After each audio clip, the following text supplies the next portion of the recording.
Unidad 1. Soy el profesor Jorge Achón. Vamos a empezar esta clase que tiene relación con el tema de corte, uniones soldadas y remachadas. Esta es la clase número 2 de 28. Los temas que vamos a ver serían los siguientes: consideraciones de las uniones soldadas y remachadas, la fórmula de la fuerza cortante, que esto ya lo vimos en resistencia de materiales 1, esto sería un repaso. Después veríamos juntas soldadas y terminaríamos con juntas roblonadas.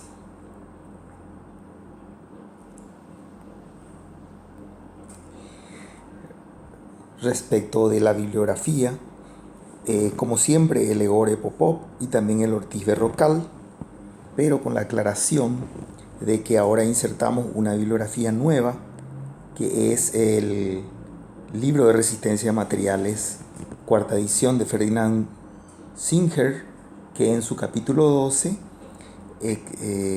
aporta muy buena información sobre este tema.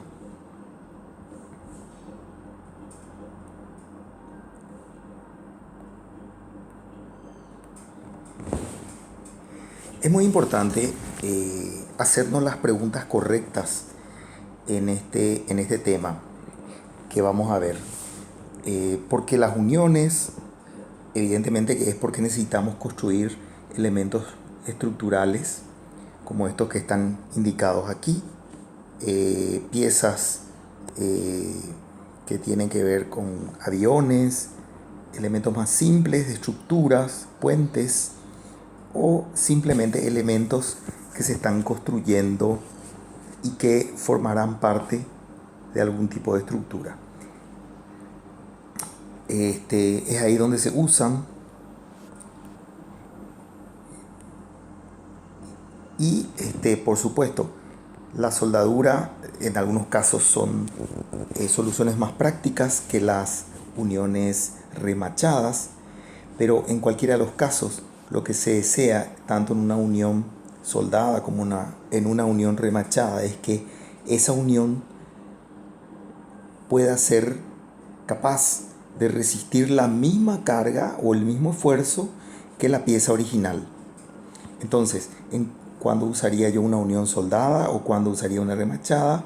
Cuando las condiciones propiamente hechas a través del proceso de montaje o del proceso donde yo voy a construir la pieza en sí sea más aconsejable.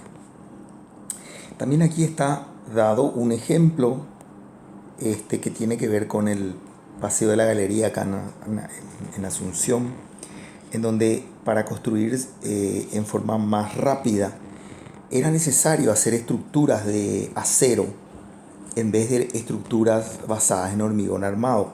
Las estructuras de hormigón armado son de construcción conocida acá en el país, sin embargo requiere más tiempo, aun cuando la gente es más experta en cuanto a su uso. Sin embargo, cuando nosotros usamos uniones soldadas y piezas de acero, esta construcción puede ser muchísimo más rápida. La gente propietaria del Paseo de la Galería en su momento quería, según la información que disponemos, quería construir rápido, por lo tanto recomendaba estructuras de acero.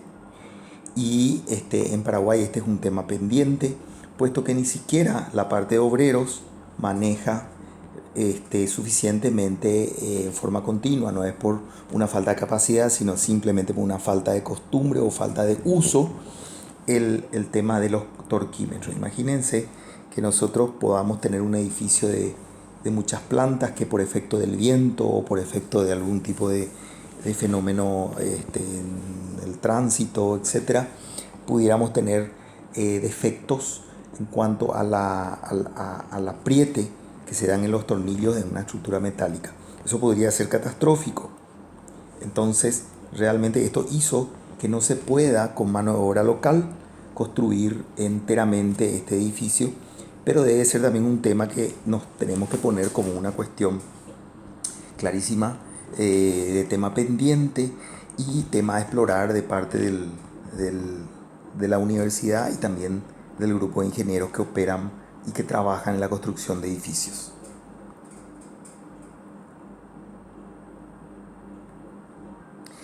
Así como dijimos recién,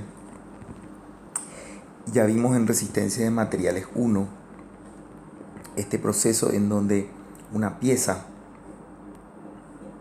como esta que está aquí es sometida a un esfuerzo de corte puro. Entonces, aplicando los 3 pasos de la resistencia a los materiales, primero construimos todo lo que tiene que ver con la suma de fuerzas y el equilibrio estático. Después pasamos a construir las hipótesis de deformación, que en este caso, en el caso de fuerza cortante, recordarán que lo que suponíamos es que la deformación unitaria es constante a lo largo de toda la sección. Entonces, el tercer paso es resolver el paso 1 y el paso 2, con lo cual se da solución al problema. Esto ya lo hemos revisado extensísimamente en resistencia a materiales 1. Aquí simplemente lo dejamos como una cuestión de recordatorio. Sin embargo, cuando analizamos uniones o conexiones, tanto en soldadura como en uniones remachadas y atornilladas, tenemos que recordar que las componentes, sobre todo en el caso de remaches, tornillos, pero por supuesto también en el caso de soldaduras, están compuestas por elementos estructurales que trabajan al corte puro. Esta es una necesidad, es una suposición, es una hipótesis que es necesaria para poder construir la solución. Esta solución o este análisis del problema de las uniones es un problema bastante complejo. Realmente tenemos muchos factores indeterminados, por lo que es necesario realizar, a fin de tener una solución económicamente exacta, o sea, poder resolver de manera simple y rápida estos problemas, tenemos que hacer uso de una serie de hipótesis simplificatorias. Una de estas hipótesis fundamentales es que si las cargas pasan por el centro de gravedad, entonces cada elemento estructural, estamos hablando de esos tornillos, estamos hablando de esas piezas que están ahí puestas y que trabajan a corte, cada una de esas partes transmite una fuerza igual a su capacidad de resistencia cortante o a presión de contacto, dependiendo de cuál sea la menor. Esta hipótesis clarísimamente, junto con la suposición de que el material es dúctil, el material de la unión es dúctil, eso es tanto la soldadura en caso de uniones soldadas como el tornillo en sí en el caso de uniones atornilladas o remachadas. Estas uniones son elásticas y que definitivamente la placa es mucho más rígida. La placa que se une o que usamos de unión es mucho más rígida que los tornillos o la soldadura.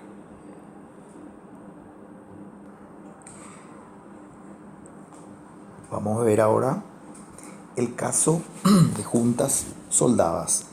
Es importante clasificar las diferentes clases de juntas soldadas. Acá tenemos la primera categoría que llamamos a tope, que es cuando colocamos una junta frente a la otra, enfrentadas y unidas entre sí a través de una unión, que en este caso está dada por esta soldadura indicada acá en la figura. Una vista en planta nos muestra esta misma soldadura de esta forma. Claramente el área de trabajo sería esta distancia por esta distancia, o sea, V por T, que multiplicado por la tensión admisible a la tracción nos estaría permitiendo calcular la carga admisible de tracción que será capaz de soportar la junta.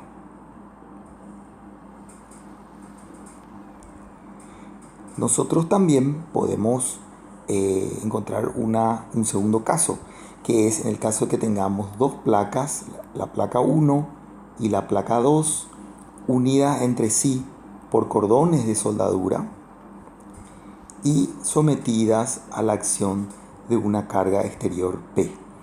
Algunas consideraciones antes de avanzar. Acá estamos viendo que tenemos nosotros esta placa que está aquí, que de alguna manera representa esta placa que está aquí indicada, y por otro lado estas placas que están aquí representan esta otra placa también indicada en la figura. Claramente esta carga P es igual por estática o por suma de fuerzas en la dirección axial de esta junta, tiene que ser igual a 0.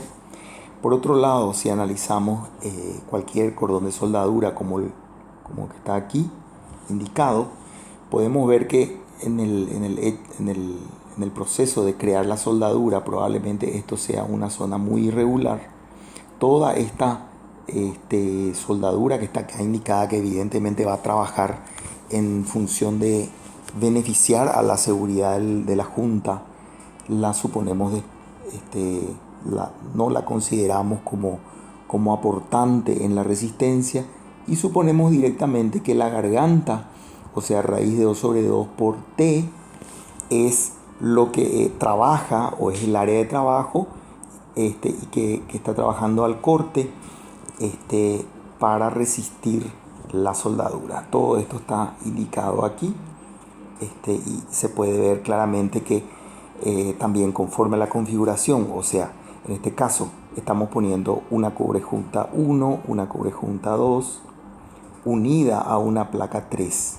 Entonces tenemos 3 elementos estructurales, por lo tanto tenemos 1, 2, 3, 4 áreas transversales de longitud L que están contribuyendo a resistir esta junta soldada. Por eso la sumatoria de fuerzas en la dirección de la carga P, indicada aquí, es 4 veces la carga resistente de la soldadura.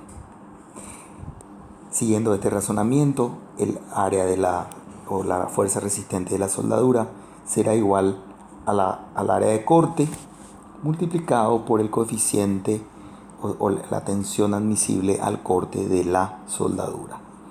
Reemplazando, esto nos da esta expresión final para el cálculo de la carga P de esta estructura soldada. Esto se llama estructuras soldadas con cordones de soldadura. Aquí tenemos un segundo caso muy similar al caso anterior. La única diferencia es que estamos agregando una serie de soldaduras también en la parte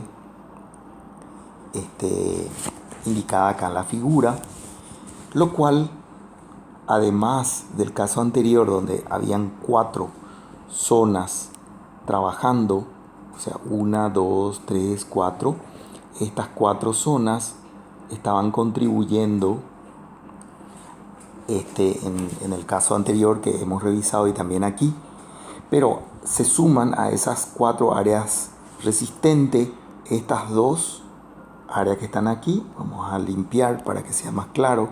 Estas 2 áreas que están aquí se suman y aportan 2 veces la fuerza de cada una de estas áreas de trabajo a soldadura. Entonces, reemplazando estos elementos por su equivalente, tanto B por T por raíz de 2 sobre 2, cuando estamos analizando esta área, sería esta área, perdón, aquí, y también cuando analizamos esta área que estamos haciendo lo mismo. Entonces llegamos a una expresión nuevamente de la carga máxima P en función de las dimensiones de la pieza que trabaja más de la tensión admisible al corte. Estamos suponiendo, recordemos, que esta pieza y esta pieza son mucho más rígidas que los materiales de los cuales están construidos las soldaduras. Tanto en el caso 1 como en el caso 2 de cordones de soldadura,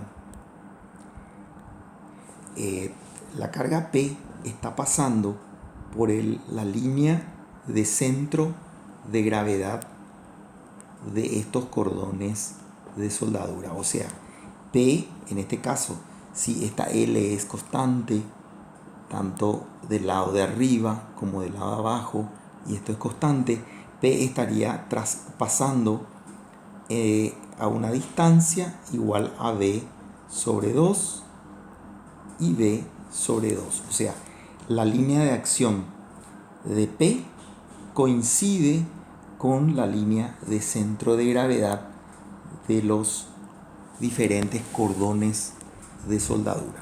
Esta es la hipótesis fundamental que hemos visto para arrancar el análisis de juntas soldadas. Sin embargo, esto puede no ser siempre el caso, y esto lo vamos a ver en el ejercicio siguiente o en la lámina siguiente. Antes de desarrollar el caso más complejo, seguimos analizando el caso de un cordón de soldadura en donde la carga P, por más que tengamos cordones de soldadura diferentes, se desplaza de tal manera que la carga P pasa por el centro de gravedad ¿de quién? De estos dos cordones de soldadura. Si se diera ese caso, lo que trata de representar esta lámina es de que este caso es exactamente igual al caso anterior que hemos resuelto. O sea, todas las piezas trabajan los esfuerzos se dan en forma uniforme. Entonces es posible resolver este problema simplemente sumando la carga P como el aporte tanto de la fuerza que aporta la línea de soldadura 1, la línea de soldadura 2, y resolviendo el problema en general no tenemos prácticamente dificultad al respecto. Acá hay un problema en el dibujo. El centro de gravedad tendría que haber estado dibujado más bien conforme este punto que está aquí. Sin embargo, recordemos que las distancias o los espesores son todos muy pequeños. Entonces esto casi es colineal, o sea, las cargas P y las respuestas que dan la soldadura o los cordones de soldadura son todos colineales.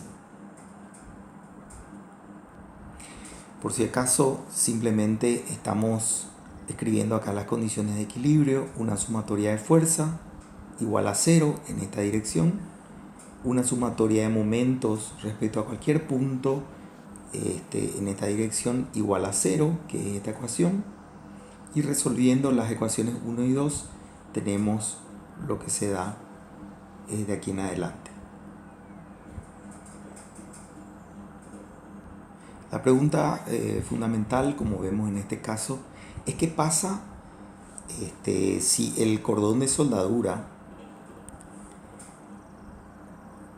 es tal que la carga P no pasa por el centro de gravedad de la soldadura. O sea, este es el cordón 1, este es el cordón 2, y el centro de gravedad no coincide con la línea de acción de la carga P.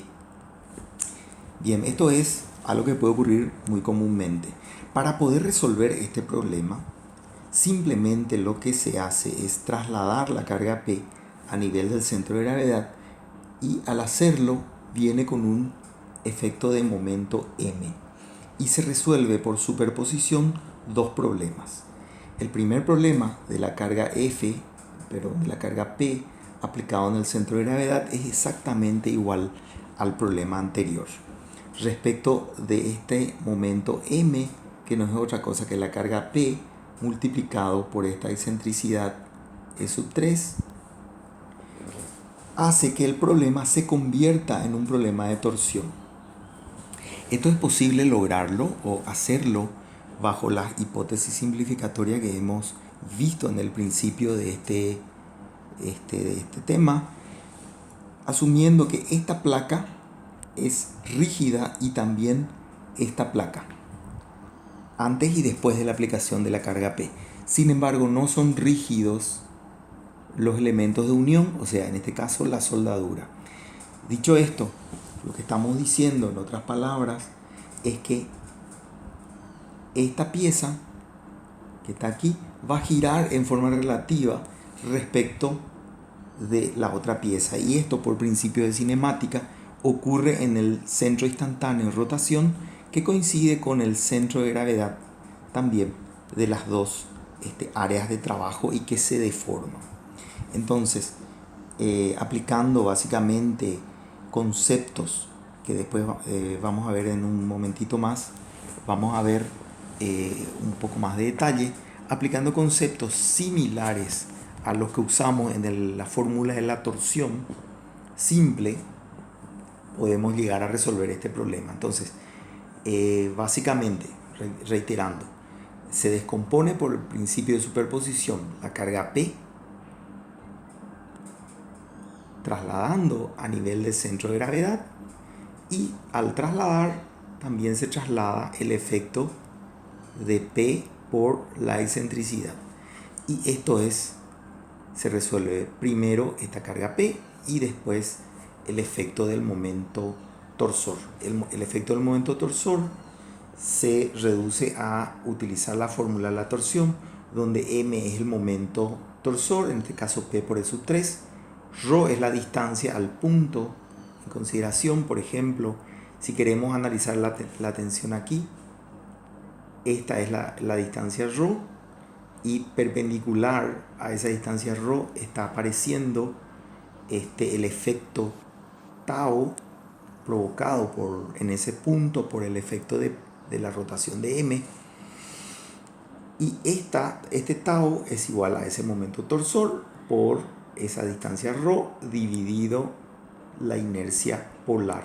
¿Inercia polar de quién? De las áreas de soldadura respecto del centro de gravedad de las mismas.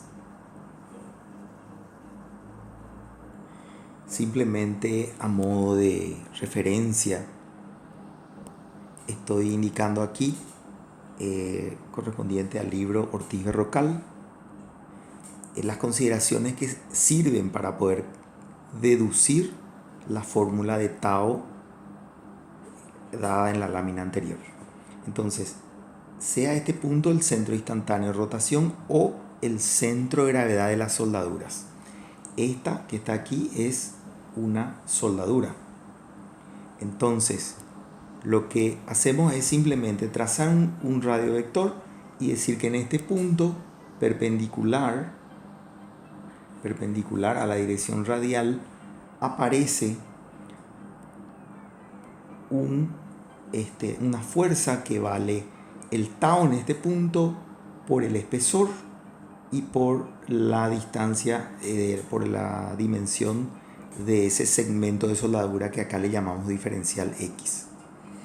O sea, el momento que resiste esta soldadura, dado por esta expresión, no es otra cosa que la distancia por la fuerza. Esto que está aquí equivale a la fuerza, es tau por área por diferencial X multiplicado por ρ. En otras palabras, esta expresión que está aquí es igual a esta fuerza por esta distancia. Así, resolviendo miembro a miembro, podemos ver también, y por supuesto recordando que existe una proporcionalidad dada la rigidez de las placas. Recordemos que esa es una hipótesis fundamental. Esta placa 1 y esta placa 2 son rígidas, por lo tanto cuando esto gira, todas las piezas giran alrededor de este centro instantáneo de rotación, y eso significa, en otras palabras, que tenemos que tau es proporcional a la distancia, tau es proporcional a la distancia en donde se desarrolla el esfuerzo. O sea, tau es igual a K por Rho. Solo que a esta altura del problema no conocemos cuánto es K. Ahora bien, introduciendo eso aquí, en esta expresión, y resolviendo el problema, fíjense, esto no es otra cosa que la inercia polar, y llevando esto a la expresión de tau, finalmente llegamos a la conclusión de que el esfuerzo tau en un punto cualquiera es el momento torsor por la distancia de ese punto al centro instantáneo de rotación dividido la inercia polar, que es lo que queríamos demostrar. En el caso de cordones de soldadura, que es otro caso también típico, en donde tenemos una pieza soldada a una base mediante soldaduras. También suponemos que la soldadura trabaja según la garganta, o sea, raíz de 2 sobre 2 por T es el área de trabajo, y a lo largo de todo la circunferencia que forma el cordón circular. Entonces, el momento torsor exterior es resistido mediante los efectos de una fuerza por la distancia, que no es otra cosa que el radio. Esta es una simplificación a la cual se llega tanto integrando un elemento diferencial. Si esto es una diferencial fuerza, esto es el radio y este es el centro, se puede llegar integrando cada uno de estos elementos o aplicando directamente esta ecuación que está aquí. Prueben y verán que es lo mismo. Entonces, la fuerza no es otra cosa que tau por el área de corte. El área de corte es esta distancia multiplicado por la circunferencia. O sea, esta área, que es esta, es pi por radio, 2pi por radio. O sea, es esta distancia por la circunferencia. Reemplazando todos los elementos, podemos ver que el momento torsor exterior tiene que ser igual a este valor, siendo esta la tensión admisible, para que esto esté en equilibrio.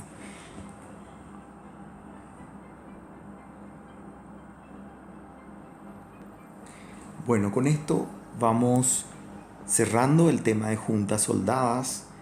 Existen muchas más bibliografías sobre esto. Se recomienda revisar tanto los problemas que están indicados en el Classroom, así también las referencias bibliográficas. Y si algún alumno desea saber o profundizar algún tema adicional, por supuesto le podemos ayudar con más referencias. Esto por ahora es suficiente para lo que vamos a ver en esta asignatura. Pasamos ahora al tema de juntas remachadas o atornilladas. Y también aquí, como en el caso anterior, el de juntas soldadas, lo que hacemos es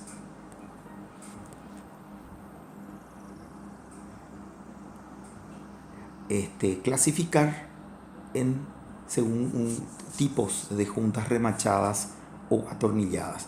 Esta junta que está aquí se llama solape y puede ser un solape simple en donde se pone una sola fila de tornillos, o solape doble donde ponemos 2 filas y esto puede ser triple o de 4 filas o de 5 filas y así en adelante. Aquí estamos mostrando un punto muy importante en todo esto, que es que como no están alineados las cargas P, el efecto de esta no alineación hace que la junta intente doblar o sea, el trabajo de las juntas, de ambas juntas, intente doblar la línea de acción de los remaches. Esto es algo que ocurre o que puede ocurrir siempre y cuando nosotros permitamos que excedan las capacidades de trabajo plástica también de la estructura. Desearíamos que no ocurran. Reitero, estas son juntas a solape, o sea, se solapan 2 chapas y se unen. Ahora bien, también tenemos juntas que son a tope, o sea, ponemos 2 chapas y utilizamos cubrejuntas, y dependiendo de cómo usemos las cubrejuntas tenemos otra vez la división entre cubrejunta simple y cubrejunta doble.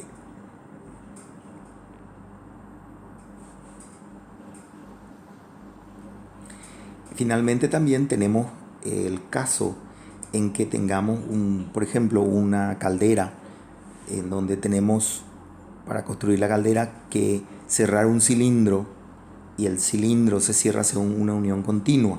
Esa unión continua, voy a dibujar acá, muy simple, sería dada, por ejemplo, este sería el cilindro de la caldera, este es el espacio que queremos unir, ponemos una chapa aquí y ponemos otra chapa abajo y ahí vamos colocando los tornillos. Este tipo de unión es una unión denominada continua, y para poder analizar realmente es muy conveniente buscar lo que se llama paso entre filas, o sea, qué es lo que ocurre hasta que se va repitiendo. Fíjense acá que esto que está aquí se repite y seguramente se va repitiendo a lo largo de la junta. Por lo tanto, si nosotros logramos resolver lo que pasa en este pedazo que está aquí, vamos a lograr también extrapolar lo que pasa a lo largo de la junta. De eso se trata esto. Otro concepto importante que aparece en este momento es el concepto de paso. Entonces el paso se obtiene de un análisis cualitativo de la junta, en donde nosotros vemos que cada tanta distancia está dándose el patrón de la unión, y así sucesivamente. Otro concepto fundamental es el concepto de rendimiento o eficiencia. Obviamente, que es lo que buscamos nosotros en el caso de juntas, que la ruptura de la junta dividido la ruptura de la chapa sea lo más próximo a 1. En este caso no estamos desperdiciando material. Entonces, para calcular este rendimiento de eficiencia, calculamos a qué valor de P se rompe la junta y calculamos por otro lado a qué valor también de P se rompe la chapa, y el cociente entre estos valores de P, que también al multiplicar por el área, vamos a suponer que el área del paso típico, sigma dividido el área tipo, esto también es igual a la tensión admisible. Entonces da lo mismo, ya que las áreas son iguales, relacionar las tensiones en las que trabaja respecto de sí, o las cargas críticas P respecto de sí.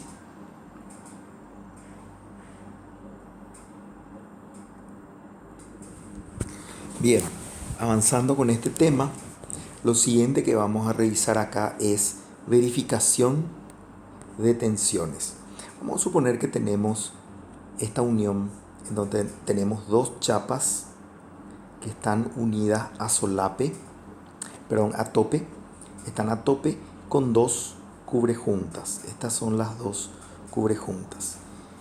Para complicar un poquito más, lo que tenemos aquí también es que aparecen tornillos de diferentes valores, tanto de área como de módulo G.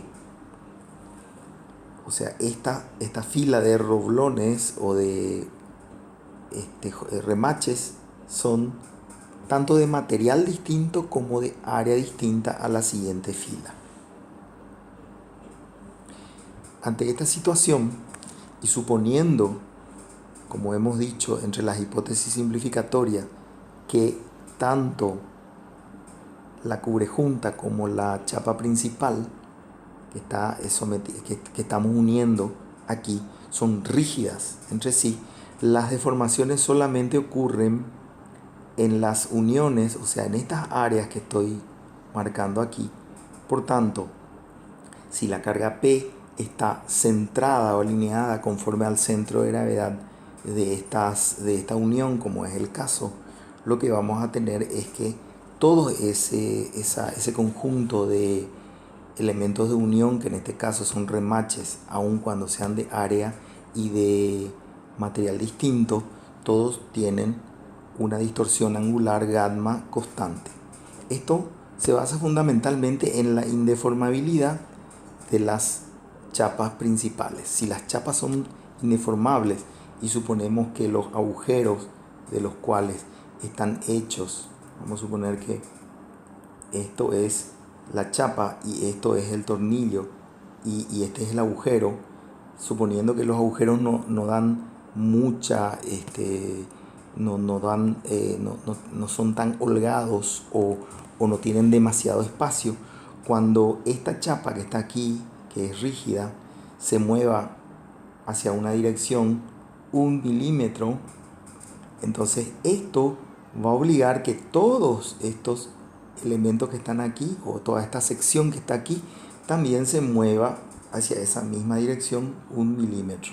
En otras palabras, si esta es esa superficie de unión entre las dos chapas, acá tenemos un bulón o un tornillo y tomamos un elemento. Este elemento antes de la deformación tiene esta característica: diferencial X, diferencial Y. Entonces, después de la deformación se deforma un valor gamma. Gamma no es otra cosa que esta distancia diferencial o delta, esta distancia que está aquí. Vamos a volver a corregir esto. Este ángulo que está aquí es gamma y esta distancia es delta. Entonces, delta dividido diferencial Y es igual a gamma. Imagínense si tomamos en todos los tornillos un elemento de diferencial Y y todos los gammas son constantes, entonces estamos en la situación descrita aquí. Reemplazando por la ley de Hooke lo que significa la distorsión angular gamma como tau sobre G, nos resulta finalmente esta ecuación que está aquí, que reemplazando otra vez término a término resulta en esta otra expresión indicada aquí abajo. En otras palabras, aplicando propiedad de las proporciones, la suma de los antecedentes es a la suma de consecuentes, como un antecedente es a un consecuente, resulta esta expresión que está aquí. Esto que acabo de decir es un principio básico de álgebra que lo han estudiado semestres pasados. Bien, entonces esto significa que ya es posible calcular en función de esta carga P, cada una de las diferentes tensiones en los diferentes tornillos. Una vez que nosotros obtenemos las cargas que están actuando en cada una de las diferentes áreas de trabajo, es necesario que nosotros pasemos a los conceptos de dimensionamiento de la junta. Aquí lo que normalmente es, verificamos al corte, verificamos el aplastamiento, corte del remache, aplastamiento de la chapa. Y vamos a ver seguidamente el tercer caso. Aquí, para no ir muy lejos, cuando verificamos el corte del remache, lo que tenemos que tratar es de que el esfuerzo admisible al corte por el área de trabajo, por la cantidad de áreas que trabajan, en este caso son 2, 1, 2. Esta capacidad tiene que ser mayor que la carga exterior aplicada.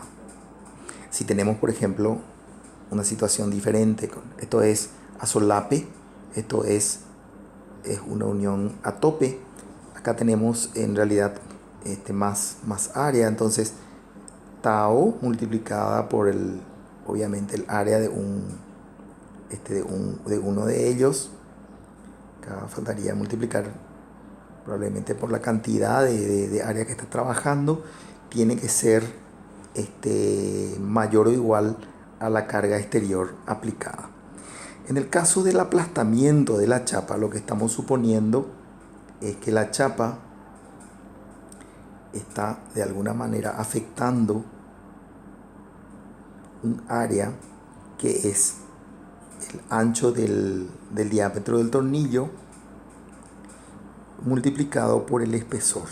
O sea, de alguna manera suponemos que el área lateral del tornillo esa área está tratando de empujar y aplastar la chapa. Entonces se compara con la tensión admisible del aplastamiento de la chapa y se multiplica por el área de aplastamiento, que en el caso de este ejemplo que está aquí es directamente el diámetro del tornillo, que es esto, que no es otra cosa que esto que está aquí. Este es el diámetro por T.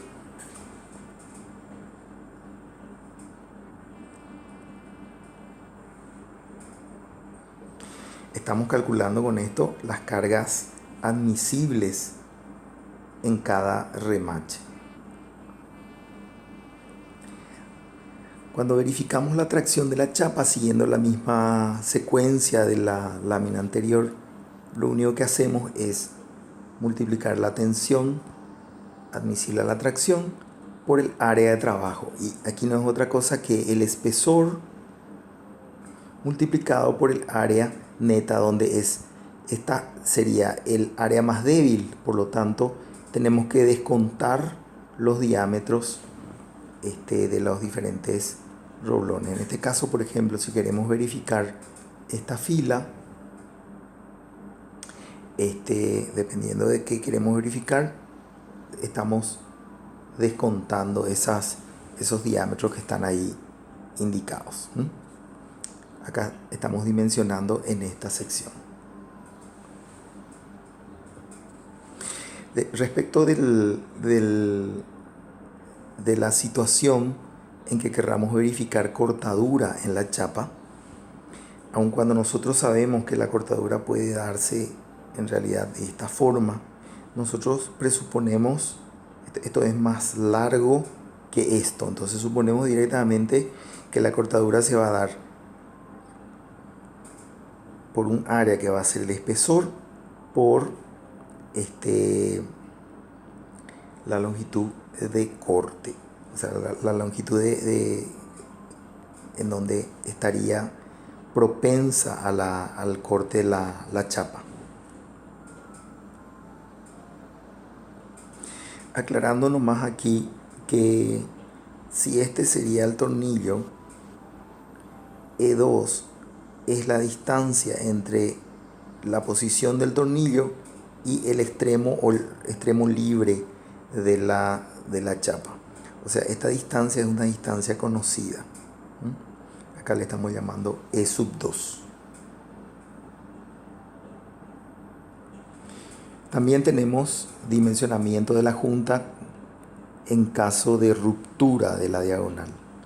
O sea, suponiendo que la ruptura ya se da a nivel de fisuras que se presentan conforme líneas de acción entre entre los diferentes agujeros o áreas de trabajo de los tornillos.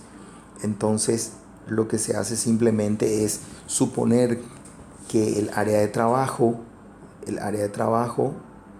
es directamente esta sección que está aquí, procediéndose de la misma forma que hemos estado haciendo. Recomendamos altamente, como una tarea altamente importante, que se desarrollen los ejercicios que se han puesto en el Classroom. Todos estos ejercicios que están ahí levantados tienen solución, así que vayan revisando. La próxima clase vamos a seguir con este tema.